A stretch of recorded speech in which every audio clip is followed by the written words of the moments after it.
Hey everyone, welcome back to the Route 66 Restoration channel. Working on the 57 here today. Somebody given me this partial panel here. They took off what they needed, I guess, and this was a drop. Maybe they figured it out ahead of time and didn't realize that they didn't need to put that thing in there. But here's the issue.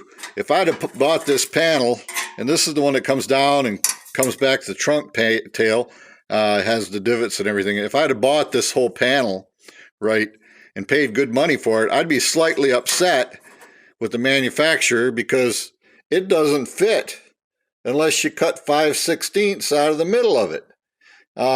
These humps here were 5/16 from lining up. They were overlapped. It was too long. This one here for the spare tire well was over 5/16 of an inch, not even lining up. So it put it kind of over here like that. And so obviously I had to cut it. And so these patch panels definitely aren't made like they should be. I got it tacked in over here. And as you can see, I got a bit of rot around the well for the, this is where the gas tank mounts. And this is obviously the piece that goes over it. As you can see, that's pretty rough too. I'll make a couple new ones of those. The mount on the bottom side doesn't seem to be too bad. New carriage bolts, you can buy those at Ace Hardware, you know. So anyhow, I'll weld in a piece here. And I do have a new tire well that I have right here. As you can see, I paid a whole whopping $20 for it, but it's in pretty good shape. Somebody must have took it out.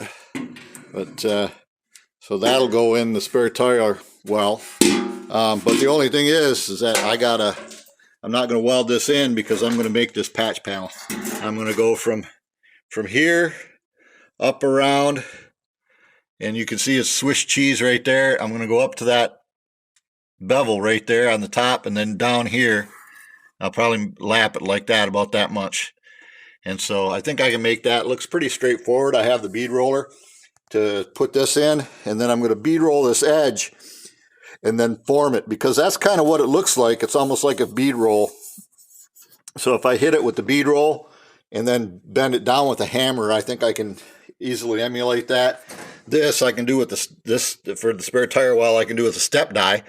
That's not a problem. I have a 1/4 inch step die. I don't even think it's 1/4 inch. I think it's probably, maybe. And anyways, this is also, looks like it's I could get maybe a bead roller, 1/2 inch bead roller. I could get it 2 passes and get it to line up. I don't know.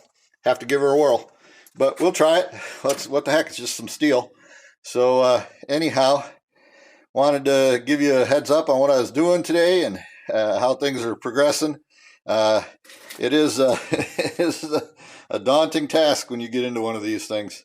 So I see why so many guys take and just cut the trunk out and put a new one in. Probably way easier, but you do what you have in your budget. And so anyways, this is all for now. We'll post when we got something else again. Have a good one, guys.